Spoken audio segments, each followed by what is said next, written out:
Gunmen kill 9 in Anambra. Army bursts kidnapping syndicate, arrests 3 suspects in Taraba. Small business operators in Kaduna count losses as blackout persists. On the foreign scene, Israeli strikes kill 42 in Gaza as tanks tighten siege of North. Good afternoon and welcome to the news update on Trust TV. I am Aisha Salih. We begin with matters of security and to a sad development. No fewer than 9 persons have been reportedly killed in Awka, Anambra State by suspected gunmen. The incident happened around 10 a.m. on Thursday at Ifite Awka behind the school gate of the Nnamdi Azikiwe University. Reports say that the assailants stormed the area in 2 vehicles and started shooting randomly, though eyewitness described the operational mode as a cult war, while another source says it's like that of Biafra agitators. Anambra Police Public Relations Officer Tochukwu Ikenga confirmed the incident. He said the respondent team had taken over the scene of indiscriminate shooting. In a decisive operation aimed at combating criminal activities in Taraba State, troops of the 6th Brigade Nigerian Army Sector 3 Operation Well Stroke have successfully dismantled a notorious kidnapping syndicate terrorizing parts of Jalingo and Low local government areas of the state. This is contained in a statement signed by the acting spokesperson of the brigade, Captain Oni Olubodunde, and made available to journalists in Jalingo on Wednesday. Acting on an intelligence report, the first 2 suspects, identified as Ali Idi and Haruna Umar, were apprehended on 22 October 2024 during a raid at a local hotel in the Mayo Dasa area of Jalingo metropolis, where they were hiding. A search of the mobile phones revealed incriminating evidence, including a photograph showing Haruna brandishing an AK-47 rifle alongside another individual at a yet-to-be-identified location. Further investigations led to the discovery that the gang's hideout was at Kano Mountain in Jalingo local government area, where additional members of the syndicate were believed to be camped. Acting swiftly on this intelligence, troops conducted a follow-up operation at Kano Mountain on 23 October 2024, and during the exercise, the leader of the gang, Dahiru Idi, was apprehended. Upon interrogation, he confessed to the recent kidnapping of 3 individuals, from whom a ransom of 6 million naira was extorted before their release. Similarly, the commander of the 6th Brigade of the Nigerian Army Jalingo Taraba State, Brigadier General Kingsley Chidobi, had said the fight against terrorism remains one of the top priorities of the military. He said the troops will make every effort to ensure the safety and protection of the lives and property of the good people of the state and Nigerians at large. Uwa stated this in a statement made available to journalists in the state on Thursday while announcing the giant strides made by the troops of the command, urging the general public to remain vigilant and report any suspicious activities to the relevant law enforcement agencies. The suspects, who according to him were apprehended on October 22, 2024 during a raid at a local hotel in the Mayo Dasa area of Jalingo metropolis, where they were hiding, are Ali Idi and Haruna Umar. Governor Hyacinth Alia of Benue State has suspended the state's Attorney General and Commissioner of Justice and Public Order, Fidelis Nim. The Justice Commissioner was suspended for joining states challenging the establishment of the Economic and Financial Crimes Commission and the Independent Corrupt Practices and Other Related Offences Commission. On Tuesday, the Supreme Court reserved judgment in a suit filed by 19 states challenging the constitutionality of the laws establishing the EFCC, while 2 states, Imo and Bauchi, joined the suit as co-plaintiffs. Osun State sought a consolidation of the suit, while 3 states, Anambra, Ebonyi, and Adamawa withdrew their suits. The states argued that it was the UN Convention Against Corruption that was reduced into the EFCC Establishment Act, and that in enacting this law in 2004, the provision of Section 12 of the Nigerian Constitution was not followed. They argued that in bringing a convention into the Nigerian law, the provision of Section 12 must be complied with. The court is to communicate a date for judgment to all parties. A tanker loaded with fuel has fallen in the Akampa local government area of Cross River State, with residents en masse to scoop the content, which was flowing uncontrollably on the floor. A viral video of the incident surfaced on social media on Thursday morning, showing residents of the area scooping the content from the falling tanker along the roadside.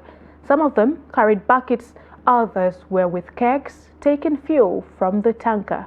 Though there is no official report from either the driver or community members on the cause of the accident, no lives were lost. Authorities in the state are yet to comment on the matter.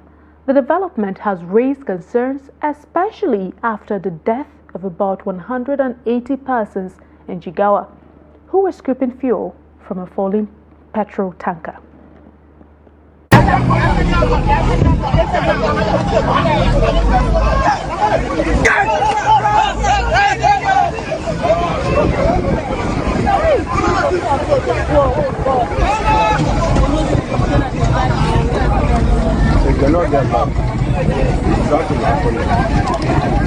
Take time, fire. Come on. Stakeholders in the nation's food value chain have advocated the need to adopt an initiative governance model as a pathway to address the menace of food insecurity in the country.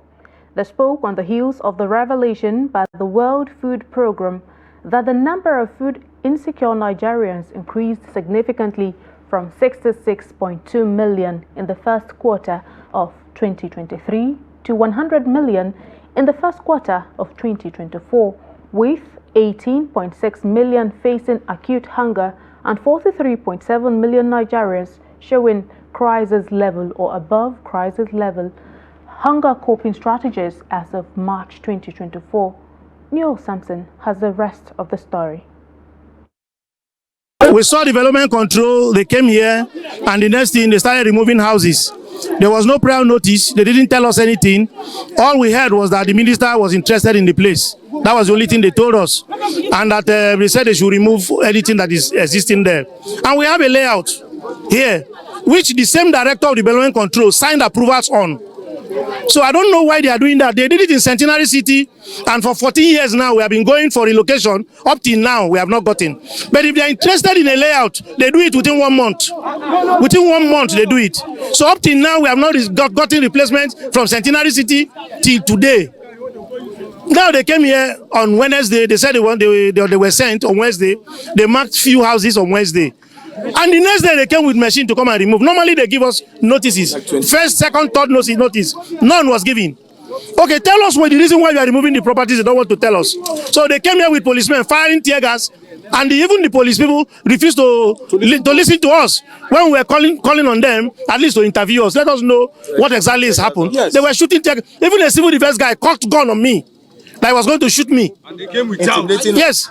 Since last week, they've been demolishing our properties. Most of our clients, yes, I have my own estate inside, and most of our clients that they demolish their property, some of them they're currently in the hospital. What they are doing to us is not fair. This is where all our life savings is. A lot of people will be unemployed if this thing continues. And then at the end of the day, the EFCC and the police and all that will filled up because our customers will hold us there. And we had this paper all signed, duly signed by the government, and yet they are still punishing us. It was on Thursday. They just called me that they were demolishing. I said, demolishing what? No notice, nothing. I ran to site. I met the director and I asked him, what is going on here? That he didn't serve us any notice. He said, we did not notify them before we start working. I said, well, we are here since 2020, and your people knows about it. We pay you for approval. We did everything we need to do. We have a layout. He said, what they want to do is I should just go through the minister. I say, what minister care? What does minister has to do with this? What we need is you serve us notice, we know why you are doing this. We were not served. They just came, start bringing down the building. Today, the other day, was it Friday? They came back again. They now mark. So that very day, it was that very day they started, they start marking. That was when we now heard that even the former director was sacked. I'm coming in order to just remove this layout and replace it with the new one. And to the Green Chambers of the National Assembly, the House of Representatives has put on hold a bill aimed at increasing the monthly revenue allocation for oil-producing states. The bill seeks to amend Section 162, subsection 2 of the 1999 Constitution, which currently allocates 13% oil derivation to oil-producing states. The report. Sponsored by Rivers State Representative Awaji Inombek Abiante and 8 other members, the bill proposes raising the derivation fund to a minimum of 50%. Abiante argued that since all Nigerian states are rich in mineral resources, the bill would ensure that regions where these resources are extracted receive a fair allocation of revenues, according to a 50% or more formula. Speaker, you have sat down there and you have referred several alterations to the Nigerian Constitution, to the Constitutional Review. So if Abiante is being singled out today, it goes to show that whatever we are saying and doing here is of no consequence, of no effect. This is not the case. Mr. Speaker, please. Mr. Speaker, please, sir. Please, sir. You asked me to expatiate. The portion that I only requested to be altered is to look at the principles of derivation. We have even passed a part of what I am asking for. However, some lawmakers expressed concerns, citing a lack of detailed information about the bill. The House needs more information about this so that the members will know what they are voting on. The mover of this bill with the 7 other people, I would say they're a bit economical to the House, because we need to know under which principles would they want to amend Section 162, subsection 2 of the Constitution. We need to know the principles behind that. They need to break it down, let us know the rationale, because we don't have the bill.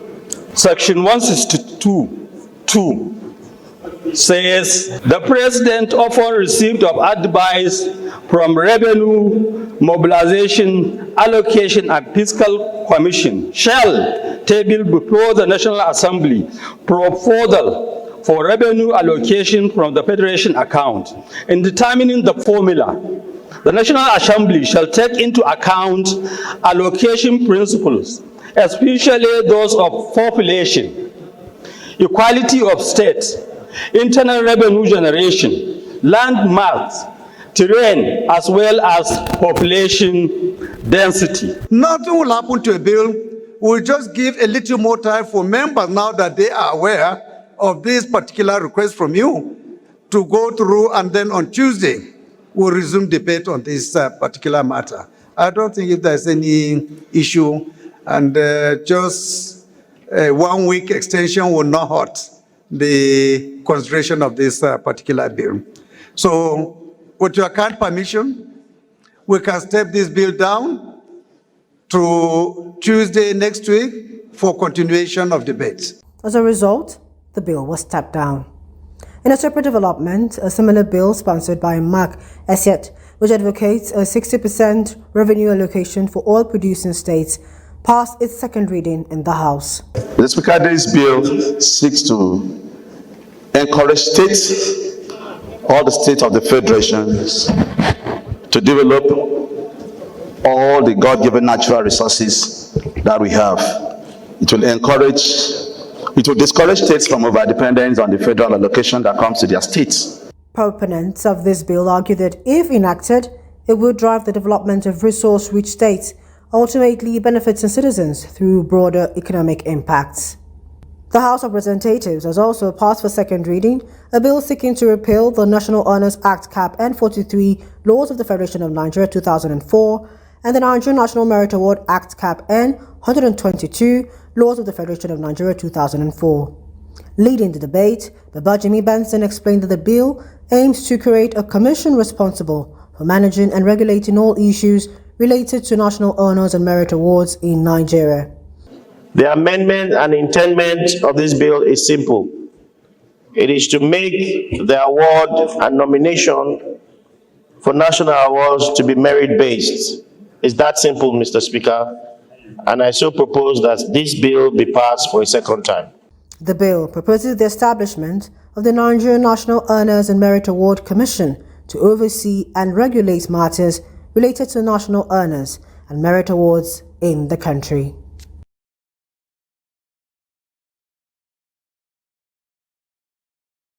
This is a news update on Trust TV. Coming up shortly. Small business operators in Kaduna count losses as blackout persists. More news on return. Stay with us. It's nice to have you join us again. Let's take another look at some of our top stories. We told you that gunmen kill 9 in Anambra. You also heard Army bears kidnapping syndicate arrest 3 suspects in Taraba. To other stories. The Managing Director and CEO of the Nigerian Education Loan Fund, Akintunde Soya, has announced that the fund has received over 350,000 applications and disbursed over 10 billion naira, with a commitment to distribute 90 billion naira in tuition fees and stipends. Speaking at a meeting with the House of Representatives Committee on Student Loans, Scholarships and Higher Education Financing in Abuja, Soya emphasized the scheme's inclusivity, ensuring that all Nigerians, regardless of location or background, have access to education. Soya highlighted proactive efforts to engage regions like the Southeast, previously feeling left behind, through sensitization initiatives which led to a surge in applications. Chairman of the committee, Ibrahim Isiaka, commended NELFON's role in creating opportunities for Nigerian youth and encouraged the fund's management to be forward-thinking, urging them to outline their goals and strategies for the next 3 to 5 years. With 70% of our population under the age of 35, failing to provide access to education for this segment exposes Nigeria to a future fraught with instability and violence. This intervention by President Tinubu could not have come at a better time. What are the lessons that we want to learn from institutions like this, so that we don't again go into their errors? How do we ensure that the extant laws, for instance, the Nigerian Constitution, section 80 to 83, the Nigerian Education Loan, law that was passed, how do we ensure, and then the Financial Regulations Act, how do we ensure that we properly and ensure that we comply with all of these laws? Power outage in Kaduna State is crippling small businesses that depend on electricity to thrive. The situation has led to frustration as many small business operators are idling around due to lack of patronage. Trust TV's Bello Musa, who monitored the situation around the Kaduna metropolis, report that besides business owners, the situation is also affecting households in the state. The report. Una no fit talk to government. We no get power. Make we leave everything for God. I no get time. The frustration is written on their face as they rely on electricity to preserve their fish. With the lack of electricity for days, they are recording losses as using generator is now beyond their reach due to the cost of petrol. All my fish, I think for now present at the talk now, all my fish don't spoil. I beg government, I take God Almighty beg government to release light for us. Everything don't spoil. Waiting with the shop. Ross. I think as you hear, man, I know you hear as it smell. Now so, you man not hear though. We are in a difficult situation because we now put the fish in a paper and wrap it with polythene sack to reduce the damage occasioned by lack of power supply. Jamilu Ibrahim operates a barbing shop. He once enjoyed high patronage in the community, but the shop is now deserted. In theory, today alone, what I have spent on fuel is enough for me to cater for my family and save some. A roadside welder, Isiaku Abubakar, is sitting alone, thinking of how he will cater for his family as power outage has crippled his business.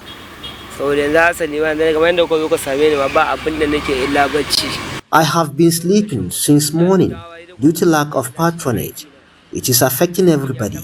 Let's say you charge 5,000 for a job and you spend 4,000 for fuel alone. You will have to explain to customers why there is need to increase price.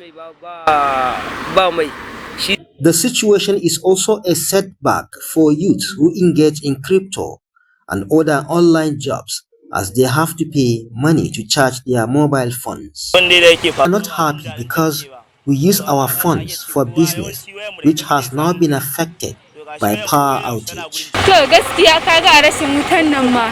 We hardly get water to drink or cook due to the blackout. Even if you bring the phone here for charging, it hardly gets fully charged. Right now, I find it difficult to even communicate. While many are lamenting, Hassan Marigi, who charges funds for people, is taking advantage of the situation. High patronage now due to the power outage. In a day, I charge 300 to 400 funds. However, many funds have been stolen here and I had to pay for them.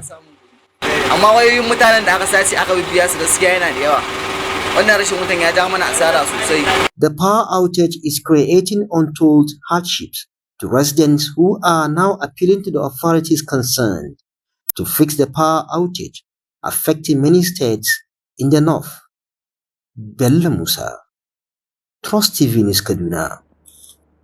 More in business. Nigeria's public debt stock surged to 134.3 trillion naira, an equivalent of $91.3 billion by the end of the second quarter of 2024. This was an increase of 10.35% from the 121.7 trillion naira recorded in the first quarter and announced by the Debt Management Office. According to an official document from the Ministry of Finance, the increase, mainly driven by the devaluation of the naira, highlights ongoing challenges related to exchange rate volatility.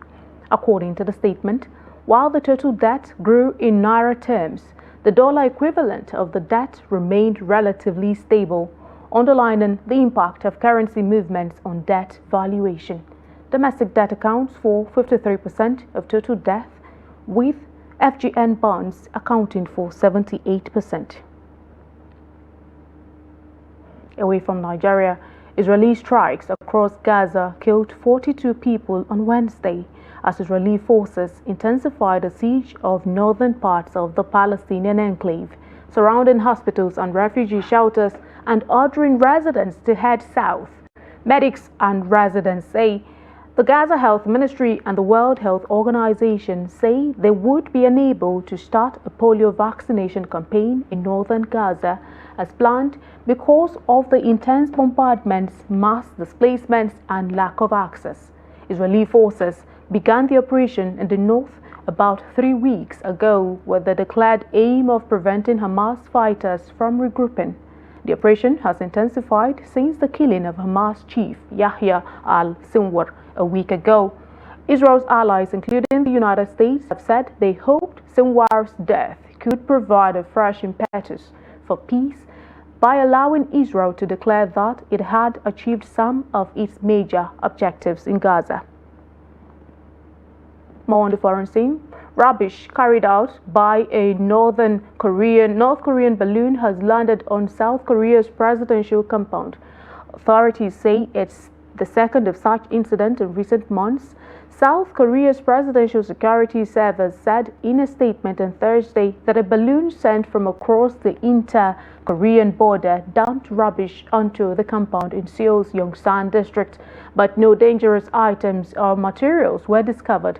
South Korea's Dong-Al-Iblo and Chosun Ilbo newspapers reported that the balloon contained propaganda leaflets ridiculing President Yoon Suk-yeol and his wife. The incident comes after Kim Yo-young, the influential sister of the North Korean leader Kim Jong-un, earlier this week claimed that authorities had discovered and removed political motivational rubbish sent by the rock scum, referring to South Korea's official name, the Republic of Korea. And in sports, Ademola Lookman and Victor Osimhen have been nominated for the International Federation of Football History and Statistics Men's World Best Player for 2024. The duo are the only African players on the shortlist. Lookman was recognized for his remarkable performances for Serie A club Atalanta. The 27-year-old played a crucial role in La Dia UEFA Europa League success last season. The winner scored a historic hat-trick in Gian Piero Gasparini's side 3-0 final victory over Bundesliga champions Bayer Leverkusen. He also scored 3 goals in 7 outings for Nigeria at the 2023 Africa Cup of Nations. Osimhen, who is currently on loan at Galatasaray from Napoli, scored 15 goals in 25 league appearances for Napoli last season. And on that note, we've come to the end of the news update on Trust TV. Remember, you can always follow us across all of our social media platforms and also join our YouTube live stream for more news, programs, and documentaries. I'm Aisha Salihu. Thank you so much for watching.